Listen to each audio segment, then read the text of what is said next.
there were 3 articles that I read that applied to things we were doing, and I thought I would share them with you. So this one I read is in Washington Post, and it's from the November 7th. But it was in the Anchorage Daily News today, and I don't recall reading it in the Washington Post. So either way, November 7th, I think it was this morning that I read this. And this one concerns the nature of tribes, tribalism, and it's a new study that was published Thursday, which would have been whatever day from November.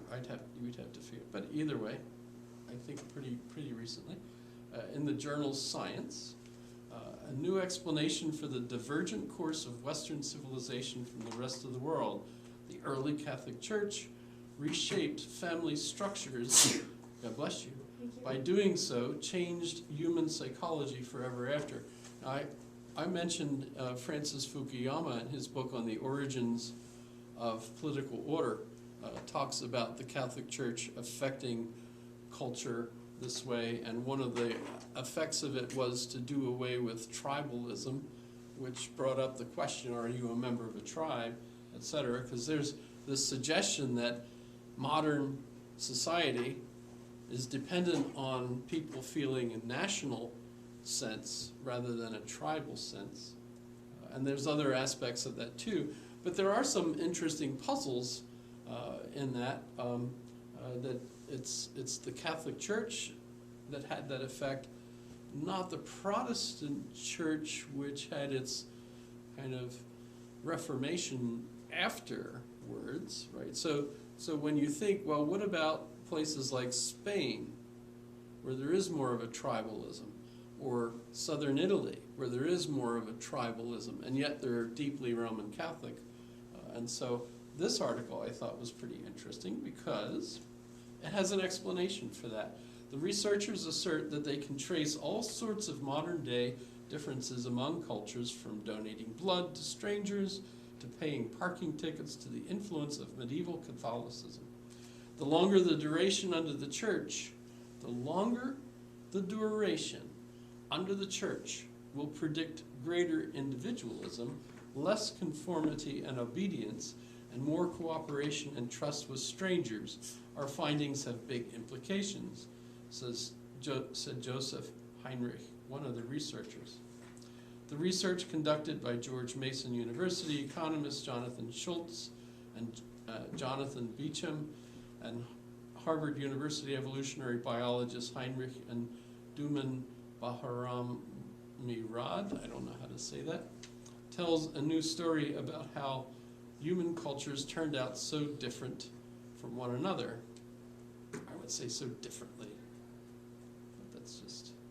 That story begins with kinship networks, the tribes and clans of densely connected insular groups of relatives who formed most human societies before medieval times. Catholic Church teachings disrupted those networks in large part by prohibiting marriage between relatives, which had been de rigueur, right, which is normal, right? And eventually provoked a wholesale transformation of communities, changing the norm from large clans into small, monogamous, nuclear families. That cultural overhaul, the researchers argue, prompted tremendous changes to human psychology. The team analyzed Vatican records to document the extent of a country's or region's exposure to Catholicism before the year 1500. And that's earlier than when Fukuyama was talking about it, so that's kind of interesting. He goes way back to 1100 in his actual history, but it was after 1500 that he was talking about certain things that the church changed, like that, making it the rule that priests could not be married, for example. They don't talk about that in this article, but the goal of the church, by the way, was to keep priests from taking church property and passing it on to their own children. So they made it illegal for the priest to have a spouse and then have children, so that the priest had no heirs that they could, right? So it helped keep the church stronger. There were some, and there were other things of that sort. But so both measures correlated with psychology. The researchers found by looking at 24 different psychological traits of people in different cultures, countries exposed to Catholicism early have citizens today who exhibit qualities such as being more individualistic and independent and being more trusting of strangers. Now, you might think, well, what about Spain? And notice the thing that they point out is that Spain was Islamic until El Cid, and around that time period. And so they weren't actually Catholic at that time, part of Spain.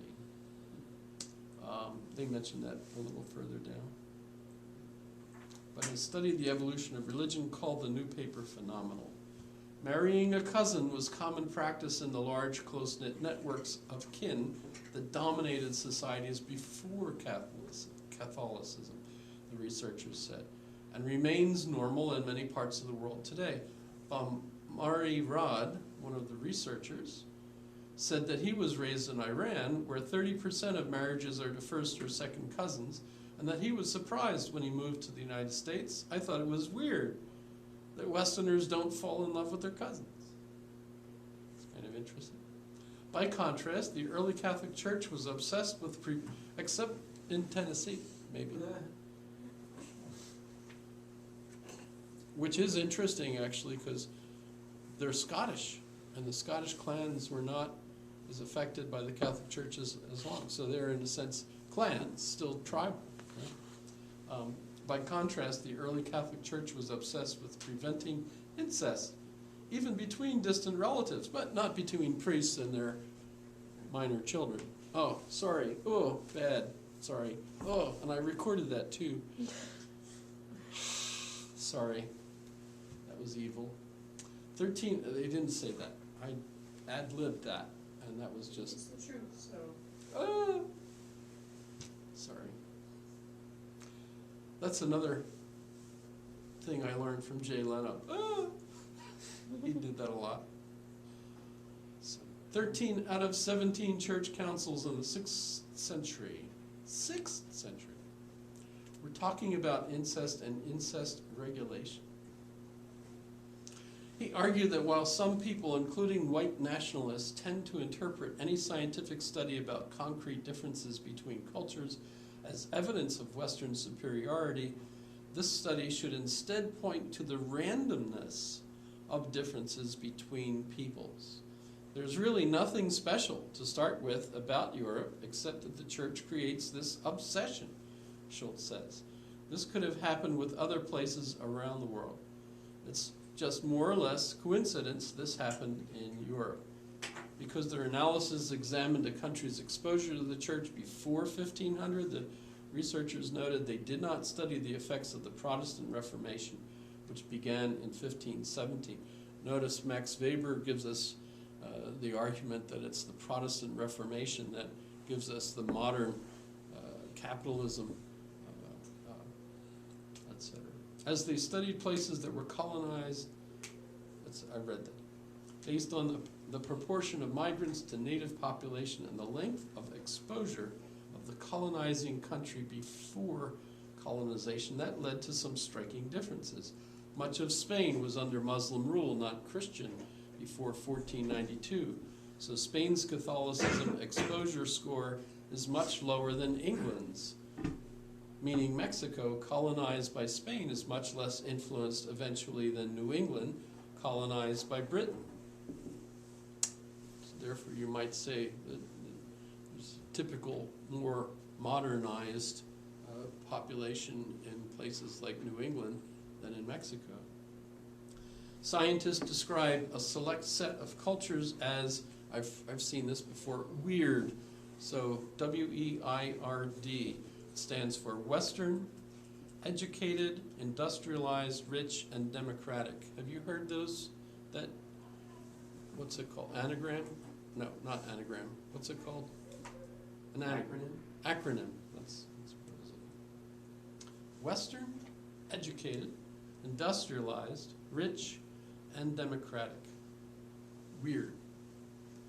If you are those, you are weird, because there's not that really many people throughout the world that fit that entire set. Researchers have known that these weird countries, a concept introduced by Heinrich and other researchers in 2010, share a slate of odd psychological traits, including high levels of individualism and trust in strangers. This paper claims to explain why. The scientists say that the findings explain cultural differences on a strikingly precise level. Just to give an example, Schultz said, we find that in the south of Italy, where medieval church exposure was shorter, the rate of cousin marriage is also higher in modern times, and voluntary blood donations are lower compared to the north of Italy. University of Chicago Associate Professor of Behavioral Science Thomas Talhelm, who was not involved in this work and who has previously tried to explain cultural differences in his own work by looking at which regions grew wheat and which regions grew rice, called the paper interesting and important. I think this is really trying to get at where human culture comes from, Talhelm said, but he wondered whether pre-existing differences between Europeans and others laid the groundwork for the transformative church to take root. Where did the church come from then? What caused the church? I suppose what he means by that is what caused the church to do that, perhaps.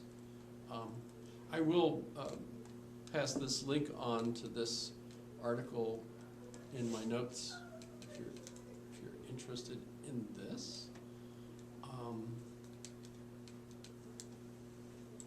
So that was one article that I read just recently today, I think, that was fascinating. The second one, this was in the paper today, and it's a couple of really amazing authors, if I've got the right one. Oh, this isn't. Nope. So I've still got one more that I want to share with you, but this one was interesting and was from today. I believe was in the Anchorage Daily News. So I had to look it up to see where it actually came from, because you know our Anchorage Daily News doesn't really have a pool of journalists, etc. So this one was a poll about how Americans struggle to ID true facts, and we've talked about that too as an important issue. The idea that truth is a characteristic of statements. There are other kinds of truths, but truth basically is a characteristic of statements and specific types of statements. So when you have a variety of kinds of utterances that are not A-E-I-O statements, you actually are in a predicament because you can't say that the statement is either true or false. It could be considered a nice statement by some people and a miserable statement by others. They'll say true or false, but strictly speaking, it's not something that we could say is true or false because we don't have that kind of consensus. The very disagreement that occurs over something is indicative of the fact, a fact, which I'm suggesting would be testable and true, that you're basically not going to be able to determine whether that particular kind of utterance is true or false. Very annoying, very complex, and I think very difficult. So that alone ought to make it very difficult for us to find agreement on a lot of things that we disagree with one another on. But here's a poll. It's not talking about exactly what a true statement is or any of that sort of thing, but instead just how do people feel about what they think are facts. In fact, the whole idea of calling facts true is kind of weird, right? True facts instead of false facts, I suppose. That should hurt our heads a little. right? I remember a few years ago they even got into something called truthiness on some of the TV shows. Are you familiar with that? That was pretty weird. In a sharply divided country, here's something, can you see it? Yes. Agree on. It's hard to know what's a true and honest fact. A new poll from the Associated Press, NORC, Center for Public Affairs Research, and USA Facts. Now, I have not researched to see how trustworthy these folks are, but I'm already predisposed to agree with the results, so I'll just go with that. See, Americans have a hard time figuring out if information is true. Nearly 2/3 of Americans say they often come across one-sided information, and about 6 in 10 say they regularly see conflicting reports about the same set of facts from different sources. Do you guys agree with that? Do you find that's true for you as well? You read all sorts of stuff and you're wondering, is that really true? You watch it on TV. I've become quite skeptical. I see all kinds of reports and usually just don't commit myself to any belief other than that's not provable by what they present. It takes too much research to prove the something. current show in Washington right now regarding the hearings, or whatever we call them, the impeachment hearings, I suppose. That's what the other article is about. In fact, I think that's, you could, I'll send you the link to this too, so you could look at this and see.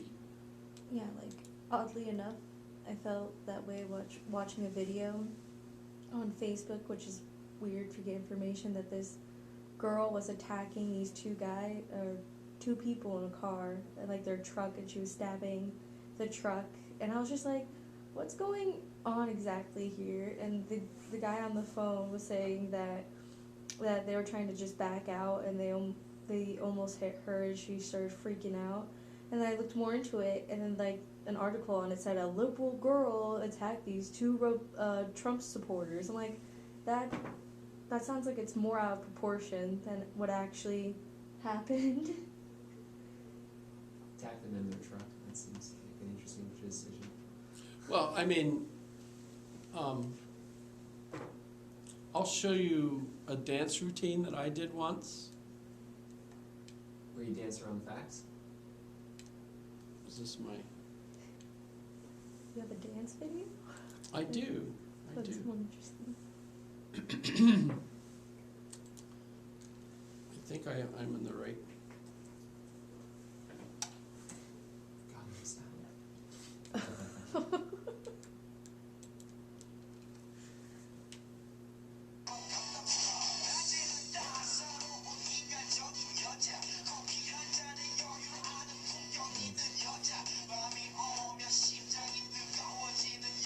Wow, you look great.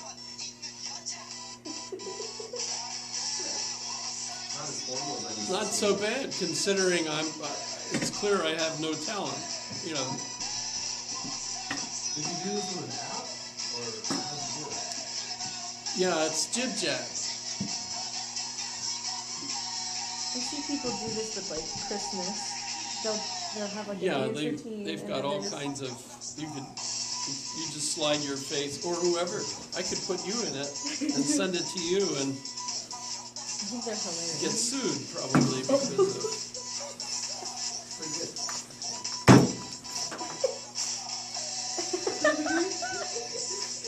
you had no idea I was so, No, you so know, talented, or sexy, right? you know. Very popular in India.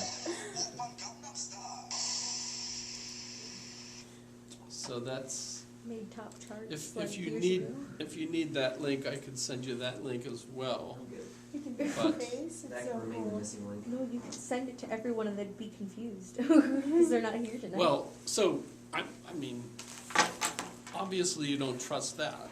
I mean, you could tell my face was slightly larger than, Right. thank Body. goodness, I thank mean, if you goodness. presented it how you did before clicking on the video, I think you would definitely confuse the rest of the class. But that's just silly. But it is true, I mean, you could manipulate all sorts of people, put them into videos, have them saying something that they never said. Right? I mean, I've seen dead actors performing in recent movies, you know. Well, that's what they're trying to do with James Dean for one of the new movies is CGI him into it, and you have a voice actor who's supposed to be voicing him as you have all of this kind of uproar as to whether or not that's okay or not to have a dead actor be a On the lead surface, character. it seems perfectly fine. But yeah, wait a minute, let's think about it. That is so How does- weird. Yeah, It's not like he cares. But it used to be that you would say, you would only believe something that you could see for yourself. and that deepfakes are so good, who knows who it. But yeah, now videos are not really trustworthy. I mean, the kind of special effects that are possible are just absolutely amazing. You've seen them in Star Wars, right? They replaced the new one that's coming out. They replaced the actress who plays Princess Leia. Carrie Fisher. They've got Carrie Fisher in that movie, even though she's passed away. Mhm. In was it Seven? And she Seven, and she Admiral? has new lines. She's not just saying something old Right. Yeah. again. She's actually got new lines with her voice and everything. So they've developed technological abilities to just totally fool us. Well, the price of actors is probably going to go way down in the next 25 years. Creation of an actor. Or your whole, you just sell the rights to your image, Yeah. you Right. just, So now Disney owns my image now. when we're watching political conflicts, so you have all these individuals being interviewed in Congress by the committee, being asked questions, and what we've got are two completely different interpretations of what they're saying, right? So I think the third article here, this is George Will and Walter Isaacson, and I confess I'm not familiar with Evan Thomas. But John Meacham I've met, and he's a world-class historian. He's written lots and lots of great history books, and so has Walter Isaacson. So, John Meacham's most recent book is The Soul of America. Walter Isaacson and Evan Thomas co-authored The Wise Men, 6 Friends and the World They Made. So geography, Napoleon is reputed to have remarked, is destiny. And this axiom came to our minds this week as we watched 2 very different but neighboring universes collide before the House Intelligence Committee. The ramrod straight William B. Taylor Jr. and the bow-tied George Kent, 2 diplomats from the largely WASP ethos.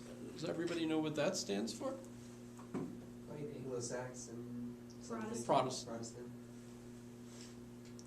or By if the you're way- dealing with World War II, it's the women air service pilots, but I don't think that's quite right. That's kind of interesting. I read just this week, there are folks arguing that we ought not to use Anglo-Saxon anymore because it was never right, actually. The Angles would not have referred to themselves as Anglos and Saxons. So that it's associated now with far-right groups that use it to represent themselves. What does Anglo-Saxon mean? Well, Angles were a particular group of people in England, and Saxons were a group of people that were also in that area, and so the heirs of both the Angles and the Saxons before the Normans kind of squashed them. So who's an Anglo-Saxon? But So what do they prefer to be referred by? I didn't see anything as offered as a replacement. Okay. So, but in any case, so they're obviously using it. WASP ethos of the post-World War II foreign policy establishment. So these two representatives of that post-World War II foreign policy establishment, both members of the diplomatic corps for their whole careers. And one is headquartered at places such as the Council on Foreign Relations, imposing Harold Pratt House at 68th Street and Park Avenue, found themselves bearing noble witness amid an impeachment imbroglio that may be best understood by an appreciation of the wilder moors of Midtown Manhattan. Only a few blocks away from the portrait-lined walls and genteel cocktails of the council lies the real center of gravity in the politics of 2019, the gilded Trump Tower, built on the fluid morals and cutthroat deal-making of New York State real estate. The tower sits cheek by jowl, the image is chosen purposely, with the Grand Havana Room, a cigar club frequented by Rudy Giuliani, atop a Fifth Avenue building owned by the family of Jared Kushner. Walk a bit farther south, you don't even need a town car, and you reach Rupert Murdoch's News Corps, home of Fox News and the New York Post. That's an ad. To Trump supporters, the testimony Wednesday was the deep state surfacing briefly from the depths of white papers, institutional knowledge, and a facility with U.S. military and diplomatic history. In other words, they know stuff. Right? Kent's evocation of von Steuben and Lafayette was straight out of a Ward Just novel. So those are Revolutionary War individuals, right? Yes? To Trump's critics and defenders of constitutional norms, the Republican narrative that the president's threats to deny security assistance to Ukraine was just the kind of thing tough guys do. And after getting caught, he didn't do it. Suggested that tabloid hyperbole, Fox News arcana, and New York hardball had replaced the real world.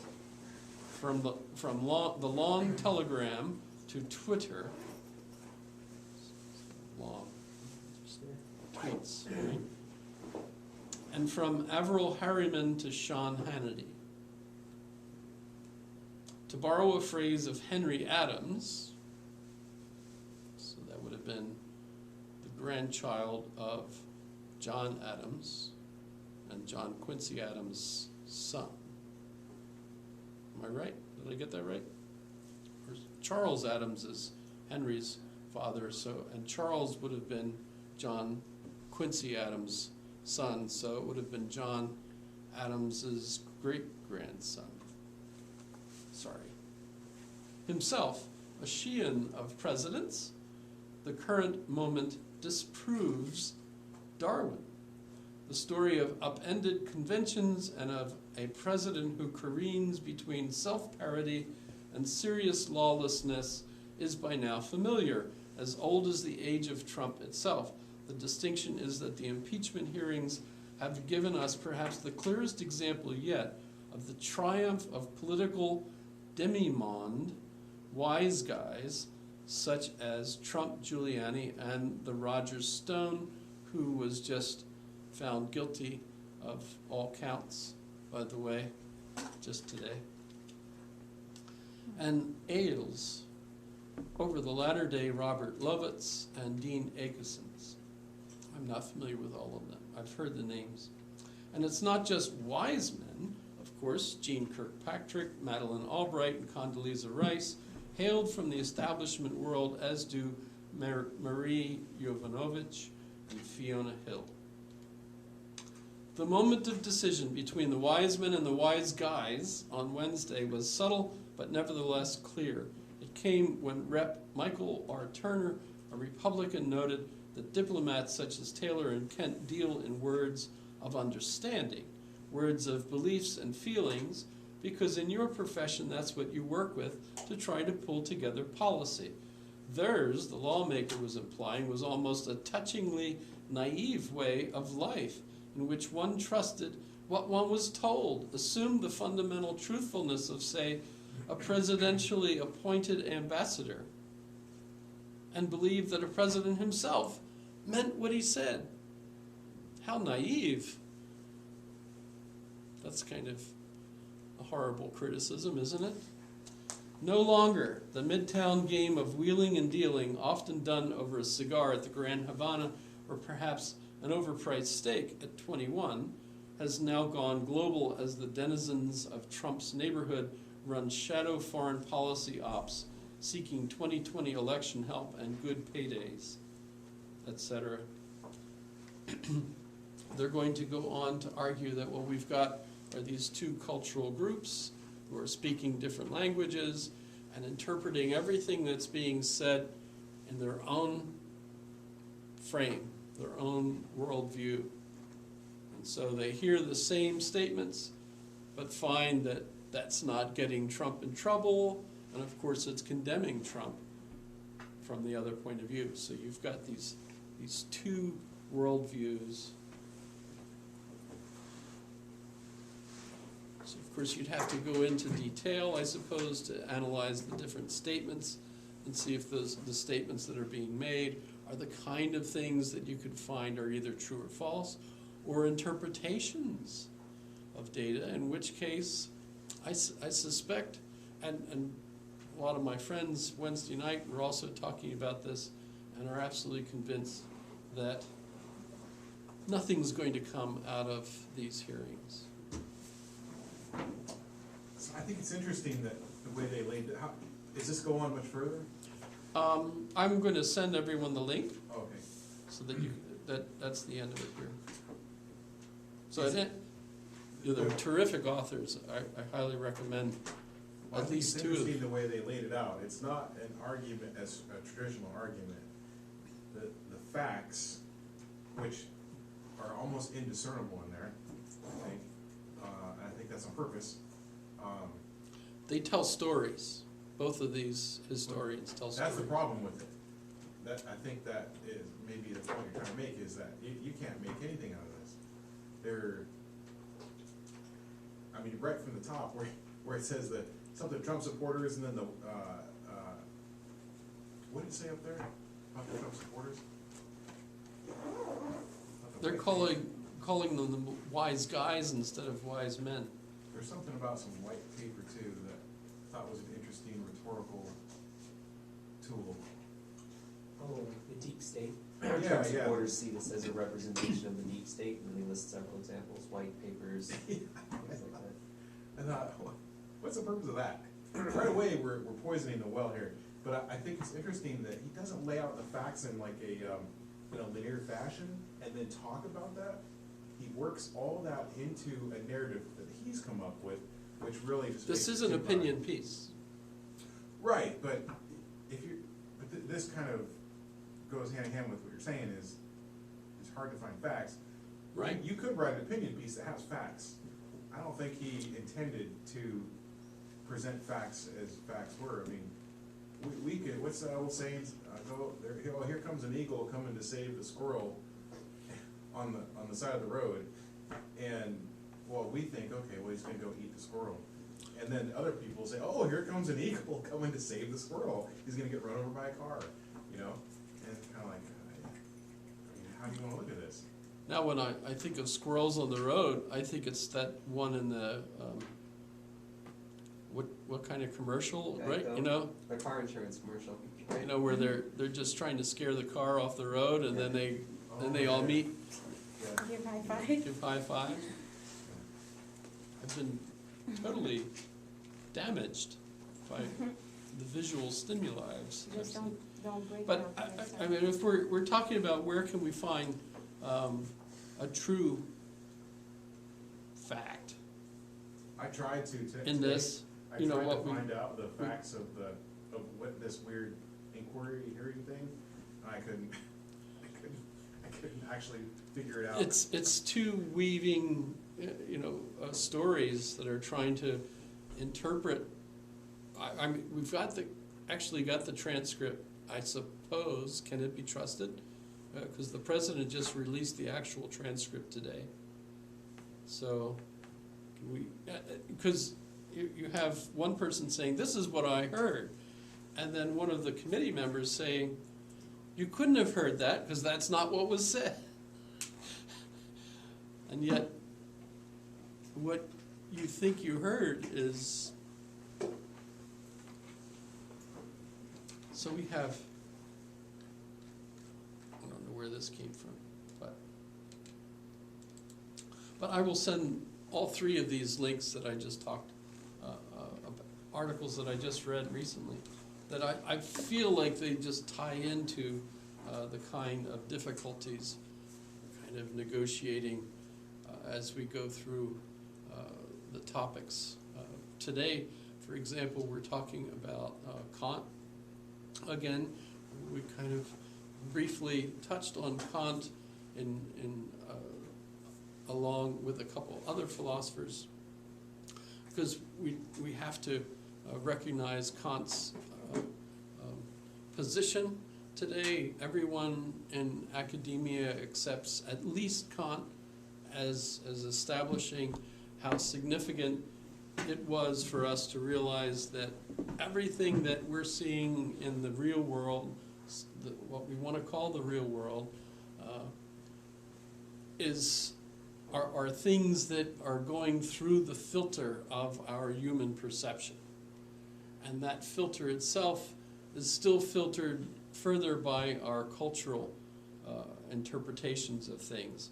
So when we look at this difficulty in these hearings of people with two different ways of viewing life and everything that's real, their vocabularies cross over so that they can communicate, but the kind of communication that they're experiencing is confusing to both of them, right? Because they're not, in a sense, speaking the same language. They have different values, and they're looking at different things.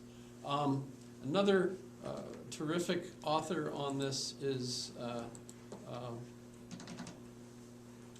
I think I've mentioned him before, George Lakoff. And he has all sorts of wonderful explanations of things. See if I can, metaphors in your brain, but we can also talk about politics.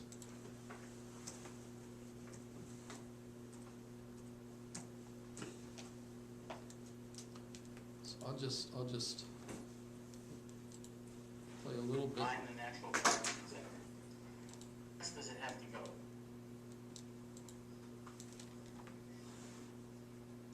Nanoseconds, billionths of a second. If this is 1/1,000,000th of a second off, you're hundreds of miles off. Our government, your taxes are upholding the economy of the world, as well as all private communication in the world and GPS systems. You are doing this. Okay? The private depends on the public. Right? Short sentence, but that encapsulates what this is about. And it's not the government, it's the public, it's all of us. And that's important. I want to stress the public and the idea of the public in an important way. Of the people. If there's a wall, it's not along the border, it's between the government and the people. That's his real wall. It can shock people, and it was in the news a lot. So that means Muslims go and carry out terrorism. Muslims are terrorists, right? There was a rape by So George Lakoff, you could look him up and you could find tons of videos. He's a professor in University of Southern California at Berkeley. Is that USC or just UC Berkeley? Might be just UC Berkeley. But he's been out there and been very interesting for many years. And his specialty is linguistics and neurological linguistics. So his profession is to study how language and the brain are interconnected. And of course that also talks about framing. He uses framing as his main metaphor for how we're used to the meanings of words. But he also talks, of course, about politics. Some of the books he's written talk about the difference between the strict father paradigm and the liberal caregiver paradigm, and all the words that go with that, so that when you look at issues like abortion, or you look at capital punishment, and things of that sort, you know, and you look at it from the one paradigm, everything makes sense to the group of people that use that vocabulary, and it's all clear to them what the right and wrong is in these different issues. The other side sees everything completely different, and in hearing the other side speak are absolutely befuddled. How could you say that when it's so, etc., right? But it's clear to them, it's coherent to them, it's clear to them and coherent to them. Of course, if you have a linguist that can listen to both sides and can kind of intertranslate between them, you could realize, of course, why there's a conflict between them. That doesn't necessarily help in solving the problem. I remember one of the first questions I asked the class is, how would you moderate between two employees that disagree over the nature of abortion, right? Part of what I'm thinking in asking the question is what George Lakoff is framing here is, you know, the solution is to stand back and see both individuals as speaking different languages, and how you might come in as a translator and try to help them understand one another. But of course the feedback that I mostly get is, well, but of course the other side is wrong, right? You know, so it wouldn't necessarily follow that format, but instead would be a matter of, you know, how you would be frustrated with that other side for misunderstanding just how horrible their position is. I do this every day. It's literally my job. Well, I'm sure It's it's complex. enjoyable. It can be Yeah. when you're successful. One of the neat things, of course, my office still have it. I just very rarely end up in it. But it's right across the hall from where the debate team meets and practices. And one of the goals of being in the debate team is for the debaters to learn both sides of the arguments. Because in the usual debate formats, when they're debating against another team, they go in and they don't know which side of a debate they're going to get. They know the various topics that are going to be offered, but you don't find out until, you know, they basically throw the dice and, you kick, you know. You know, basically that's how they find out which side they're going to be. So they have to be prepared to argue either side to try to win the debate. And of course, apart from learning to practice and speaking quickly and thinking quickly on your feet and learning as much as you can about the topics, it's also teaching the students this point of view, to step back and understand that you've got these two different languages, these two different groups that have different values, but the important thing is to be able to understand the groups as coherent groups, but nonetheless speaking a language and being tied into that set of values so that you're, in a sense, outside of that group, and you're not going to experience that conflict. So for sure, one of the things it teaches is that understanding how these conflicts arise is one of the key elements in avoiding the conflicts in the first place. So that's kind of intriguing. And that's why Kant is so important, because prior to Kant, people thought that the way things appeared to them was the way things were. But once you hit Kant and you realize, aha, the way things appear to me is the way I see them, and more specifically how my culture sees them. That's right, yes? You see how that works? How important that difference is? Of course, Kant didn't go all the way that Hegel and others did, where we end up with sociology, where you study people in groups, and then you study the values of the group. So like the article talking about how the Roman Catholic Church might have influenced the various groups and changed the way they thought about marriage, for example, from the 1500s or earlier. That's studying sociology and anthropology together, really, to try to figure out what, and the input on that would be, okay, so if you have individuals coming from Iran, they grew up thinking that the natural thing was for cousins to marry cousins. And they come to this country and they think, wow, that's really weird that cousins aren't falling in love with one another. In fact, we kind of think that's weird. Why would you, want to even date your cousin? That's pretty strange. Although, of course, not for certain groups, that migrate. I'm sure he was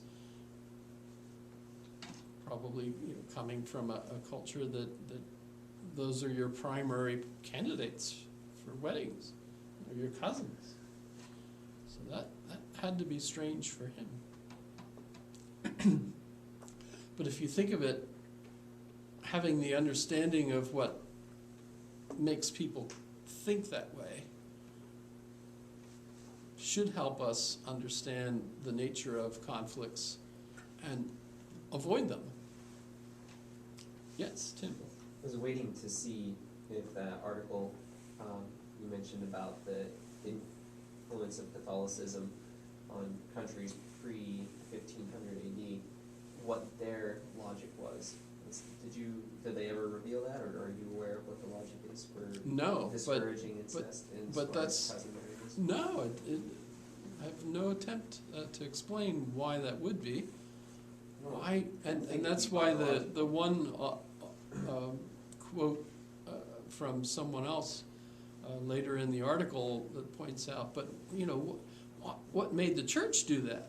That's certainly the next question to ask. Why did that happen? That's my first question.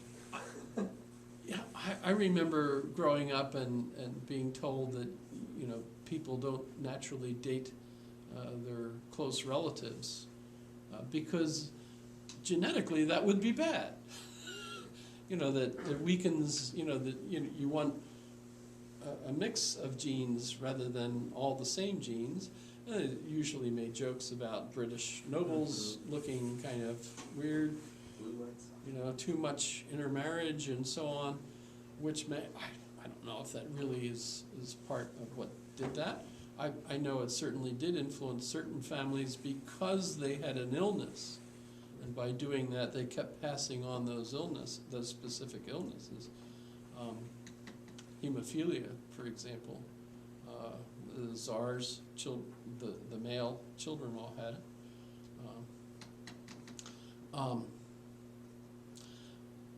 But would they have been so genetically savvy? Apparently not. So Ms. if, Judy? one way to think about religion is to think about God incorporating a religion into a people or a culture. But what if it goes the other way, and it's the people or the culture that create that religion based on who they are? And you know, it might not even be, that's interesting about the genetic difference, so there may have been something inherent in that people and in that culture that did create a problem when cousins intermarried. One difference that just comes to mind right off the top of my head is that there's a lot of Neanderthal genetics in that people compared to in Southern Europe or wherever. So it could have been, there might be any number of variables that influence upward from the people, the religion. It might not be the religion at all. Another issue Kant doesn't get into too much, but it's definitely there. And the problem of our seeing reality, we're obviously seeing it through the filter of our understanding, says Kant. And there are certain things that he says absolutely are shared among all humans. And what does he do? He basically pulls the old ancient Greek set of categories from Aristotle and applies those in a kind of updated version. So you have time, space, relationships, positive, negative, all those kinds of categories are all still there, but now instead of them being part of reality, they're instead the way we structure our experience because of the way the human mind works. Right? But today, when we think about that exact problem, well, if you watched Brian Greene's video, this one here, yes, if you got to watch it. David and Goliath is a concept we all know. An arrogant big dude who thinks he's fighting It's the sword Malcolm fight. Gladwell. David. So you Just- imagine that the world had 4 dimensions of space. So this is Brian Greene. This is, I think, a fairly, it's already got 2,438,947 views. Maybe I should even like it, just in case. And I'm trying to think, when was this produced? This was a TED Talk. He talks about some things in 5 years, like he's talking about the Large Hadron Collider in Geneva, which is already there. So I'm thinking it's at least 5 years even. I think in the video he says 5, 7, and 10, he kind of changed it. Well, yeah, it was a surprise how long it took. It was a huge accomplishment. Just build that a little more. I don't see when this was actually, usually they have a date when this was put up. But with that many views, I'm pretty sure it's a pretty old video. But I don't think things have advanced that much in physics, as far as I know. But he's talking here about the nature of the way physicists look at the world. And I think we can agree that physicists are absolutely convinced that when we're looking at stuff, we see stuff at a particular macro level that's reflecting light the way our eyes can see it, we hear things the way our ears can hear it, etc. All of our human senses. But when we use equipment, we can delve deeper into those things and discover that there are atoms which we cannot see. Yes? Everybody has learned that from high school, I suppose. And then the atoms are made up of subatomic particles, which of course we can't see either, right? I don't think even with electron microscopes they can see those, right? And then they go further down into the quarks, which make up those particles, like electrons and neutrons and protons are made up of quarks. You've probably seen the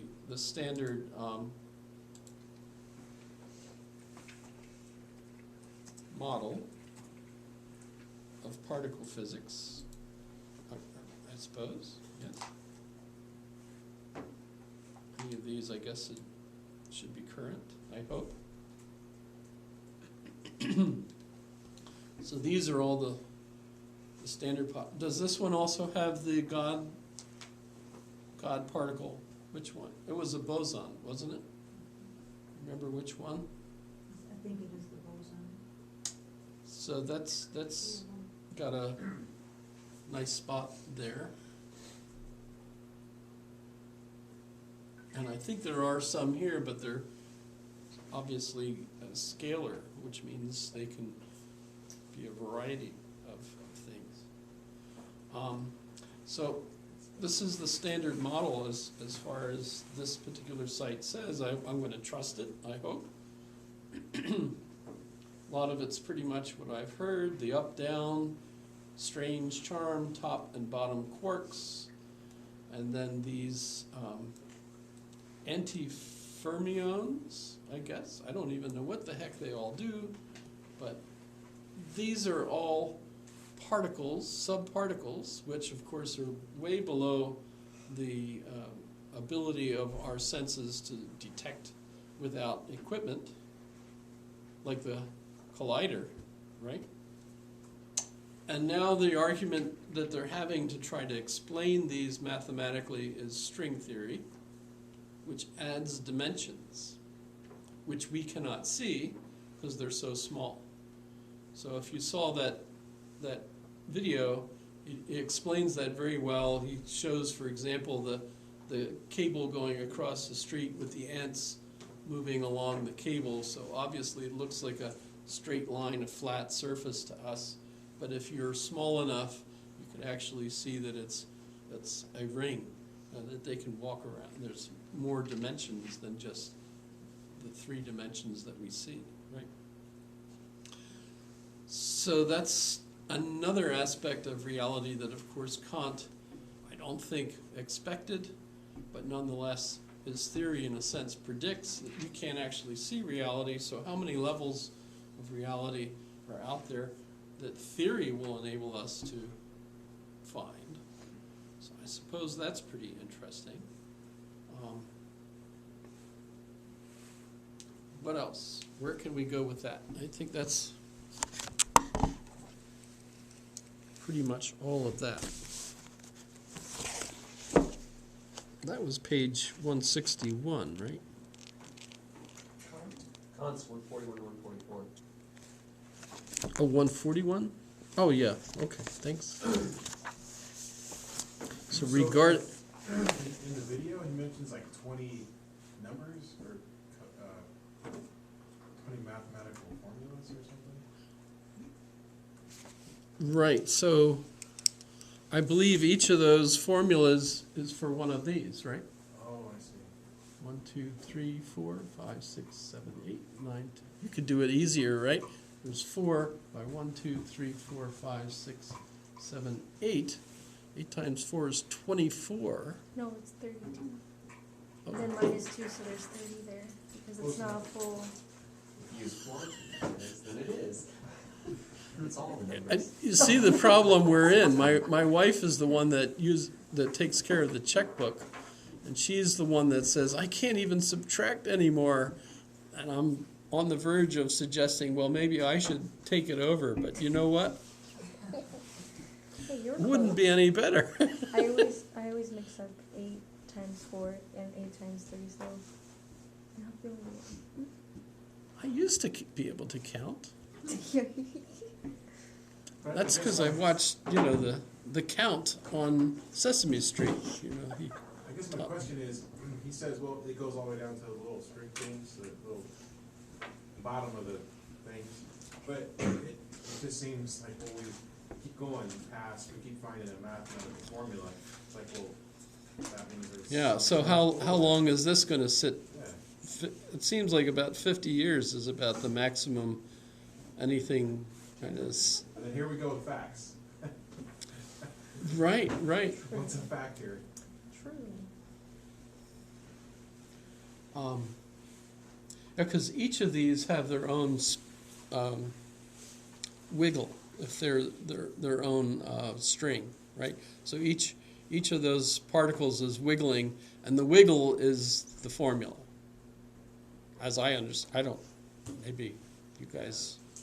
Spectrum and frequency. Like, what's the maximum variability and what's the probable variability at any given moment for predicting position, power? Yeah, it's not practical. But he does say some things that are kind of relevant to everyday life. He says, so when you move your hand, you're moving a whole bunch of these particles that are being influenced by your motions and things. Really cool understanding of gravity. I don't find this commonly understood. I'm not sure that I understand it, actually. But when we think of gravity, folks think, well, that's because everything's attracted to the earth. So if I drop an apple, it just falls. But that's wrong. That's not what gravity is today in physics. Instead, it's, as he shows, that the space-time fabric is transformed by, I should show you him. Where did I lose him at? Let me go back to him. Okay, so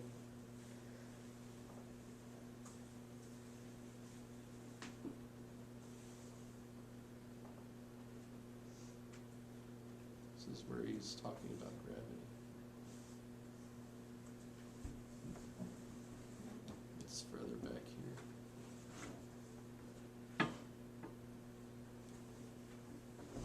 Where'd you go? Ah, here we go.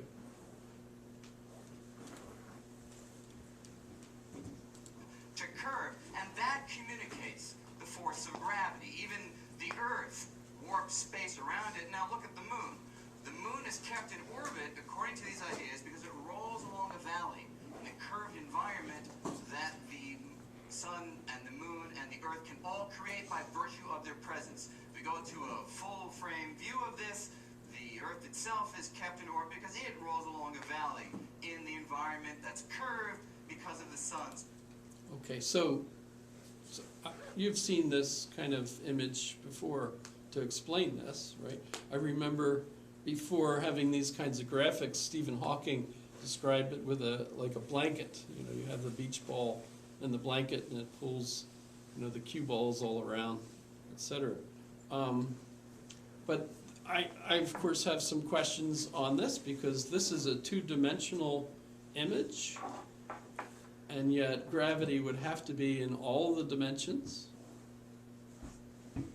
So that hurts my head, because I'm trying to picture how all the dimensions could be imagined with the Earth.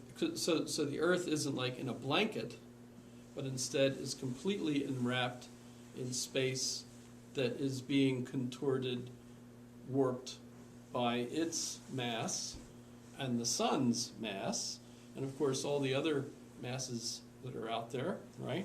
So try imagining how that would work, right?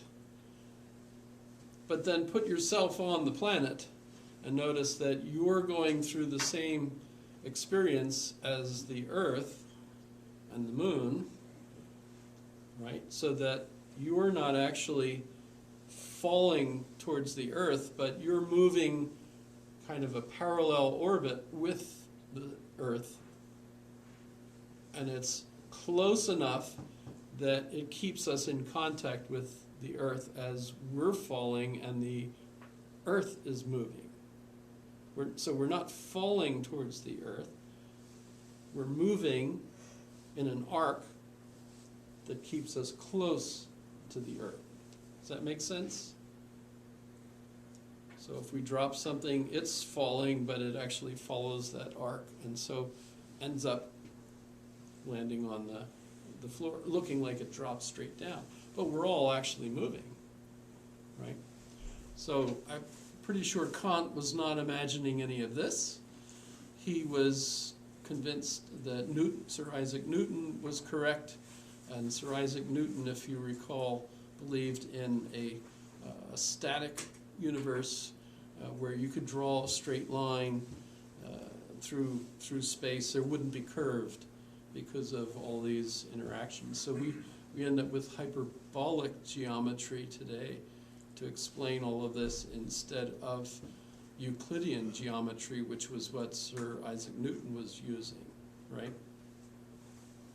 It's not my fault. I'm just trying to figure out how this works. Could you use volume density, like from fluidics, to explain it? Because what you have here is a two-dimensional representation of a three-dimensional plane with a two-dimensional gravity fabric.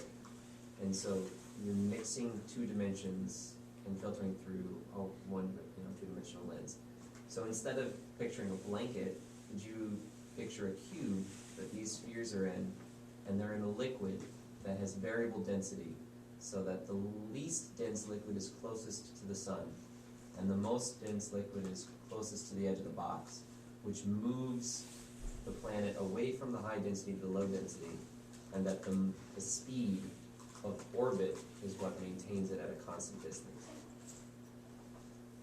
Are you surprising someone? No, except for maybe your whole class. This is my room. I was hoping I could come down some papers. Well, thank you for letting me use your class. Well, come on. We really appreciate it. It's the community. Maybe you could help explain this. We're trying to imagine. I don't know. Is this music? No, I know Actually, it's not Tim music. just gave us an excellent. Yeah, I was so lost whatever he said. Yeah, so instead of thinking of it as a blanket, what I noticed too is when I use Google Earth and I put my Oculus Rift on, they use that same kind of grid to depict distance. And by doing this, it does give us the ocular impression of a three-dimensional surface. So that's kind of cool that they do that. But I like your suggestion. Did you just think that up, of denser fluid? Mm-hmm. That actually works. I can picture that as you were describing it. So that would, I was kind of thinking, that's a great way to describe it. I was kind of thinking that same way. There's really no free space then, Right. in that. Right. theory. Right. There's nowhere, not in here or out in space or anywhere. Yeah, So- they talk about space being full of bubbles, quantum bubbles. So, Well, just like you said, an apple really isn't dropping, I mean, it's not. it's moving in an arc along with, because the Earth is moving. If it went straight, it would miss. But if there was no free space, it wouldn't actually be dropping. It would be moving other things to, like a displacement, I guess. And that's kind of what sounds like your idea is, that we're just displacing things as we move along. Yeah, and I mean, I just go nutso over all of this because I think, whoa, we're also mentally quarks, which means that we're non-local because we're interacting through time and space. Is this fun? Yeah, You it have is. fun with this? I didn't have to take my son to soccer. I was waiting in the car. I'd see if I could audit the class. I'll take that as an opportunity to leave. Have a good night. Be careful out there. The concrete structures. So, It's like it's just getting so when we're thinking in terms of our minds as being non-local quantum computers, our particles are these quarks that are just energy in an arrangement, and we're going in and out of time. So that's something he doesn't really talk about much in either of these two videos, but quarks are not always in the same dimension, right? They're going in and out of the dimensions, which means they're there when you look for them, but they're gone, we assume, when you're not. That's pretty weird. Where do they go? Other dimensions, right? in that sense, if we have a soul, or what we might want to call the soul today, it's the interconnection of all of our quarks throughout all of the dimensions that we experience. So that when I call up a memory, I'm traveling through time and space to that particular memory. And my soul is all of those interconnections, which are eternal throughout time and space. So in the sense that the Platonists and the Christians believe in the soul as eternal and not created at this particular moment, or dying at this particular moment, but existing throughout all eternity through the time that you've had your experience. But that's eternal, right? So this moment right now is eternal. It's always, we passed it now, but it's still there. If you could make a machine that enable you to go back to that moment, you'll find us all sitting there, bored to death, at the same time, right? Right at the same moment we were, right? That's still there. And yet it's still, and you can recall it, which means you could go visit that. So do you see what I'm getting at? It looks to me like there is an explanation for why throughout history we've thought of ourselves as having an eternal soul, and I would think that physics would still support that point of view. Which does puzzle me, though, because a lot of so-called scientists argue that that's nonsense. If you think about it, there's been a lot of, even past recent, I mean, it's just television, but a lot of recent movies have been made are similar, you know, where they've traveled through different dimensions. I mean, Stranger Things or that, and then like Spider-Man, and, you know, and even the Avengers, where they travel through different dimensions, and, you know, but I guess it all depends on some people, if they believe that if one of you is dead in a specific dimension, it kind of affects all the other dimensions, or if it doesn't, then that kind of stuff, you know, but.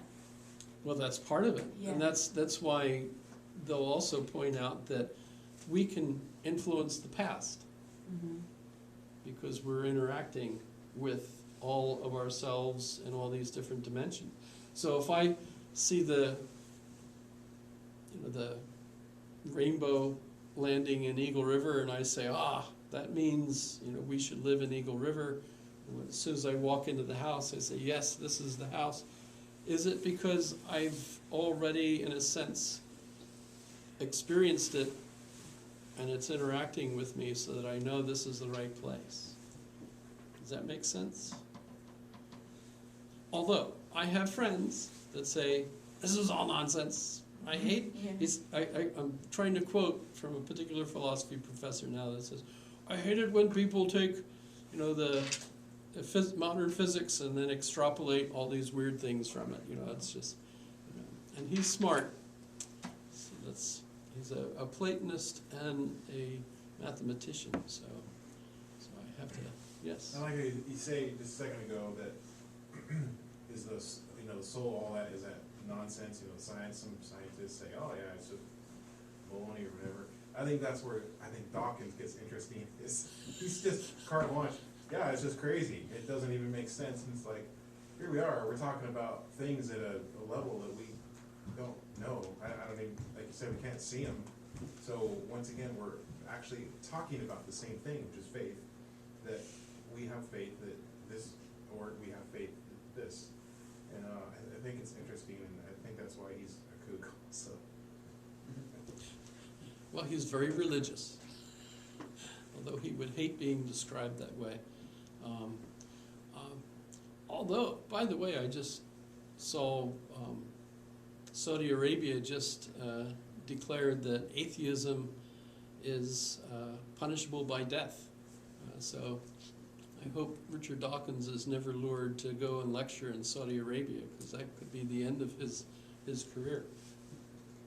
This is a question for the class. Is Interstellar a movie where they end up like going through a black hole and he gets stuck in between dimensions or in a different dimension where he can see and interact with his past self? Is that's the movie? That's- and like yeah. everything's that weird like So- colored tapestry type craziness? That's what I'm envisioning when you're talking about Where this. he's pushing the books off of Yeah. his bookshelf Yeah. In the to past. get his daughter's attention, Yeah. and then he ends up leaving his watch. He somehow has the computer with him fill the watch with the data that she needs in order to understand how to get there Right, in the first place. right. So, yeah, very intriguing movie. Mhm. Gave me a headache the first time I saw it. The Prestige gave me a headache. So Oh, that Prestige recently, is- whew, that one gave, Prestige. deep. The Yeah. Prestige? yeah, I've not seen it. that one gave me a headache. Latest movie I saw was The Toyminator, Oh, jeez. the new Toyminator. The new one? Prestige is good? old. Like, And that's it was Yeah, like, it's old. 8? I was absolutely thrilled because I was expecting the music to be exactly the same, and it was. Yay. Is it good? So, Is the story exactly the it was exactly the same story again. same actors? A few. The mom is the same. Yeah, The yeah. mom is the Yeah. same, but They're older, so yeah. yeah, they didn't fix How do them you up. know she wasn't CGI? Dun, dun, dun. They didn't have a big budget for it, so They didn't that's have an a lot of CGI expensive. in the movie? They did, absolutely, but a lot of it was repetitious. Right. The kind of the tar becoming the robot. It's Oh, liquid metal, like yeah, nanite. yep, same Nanite stuff. technology. But by the way, Theodore Adorno, argues that that's the bad thing about popular art.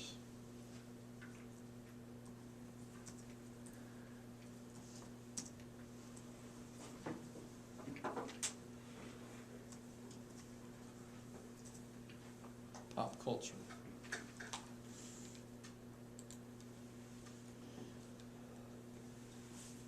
The crimes of pop culture. Repetition. Is this the guy that just wrote the thing about the Mona Lisa? Adorno's dead, Oh, okay, well. so It's not him. Yeah. Not that one. although Dun. you Just never for know. 20 years. We Might have- never know. Supposedly. Yeah, his critique is that pop culture, pop art is just repetitious, so it's not one of the things that you were talking about, the science fiction movies, playing on these ideas is our imagination. People come up with an imaginative use for some of these ideas and create art, and then it turns around and influences people. You know, so that there's the book I just finished, and it was so annoying because I was so thrilled reading it. I was thinking, oh, this is really good stuff. And then I got to the very end, and I had underlined all of the parts that I had already liked. And I realized, I read this before. Does that happen to you? You know, Oh, yeah. the same. Second time around. But that's Stuart Kaufman, and he's talking about beyond physics. And his discussion is about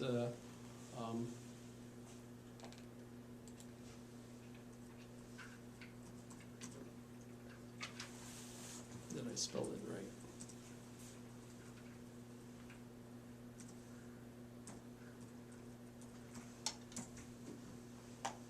A World Beyond Physics. Small book, the smallest, by the way, which is good, because his other books are murderous. But so, A World Beyond Physics is, point is that we can't predict where evolution is moving, because evolution takes advantage of new developments and piggybacks on those new developments to create still newer things. And in the same way, when we have someone, a scientist, coming up with a new idea, and then other people read about that idea, and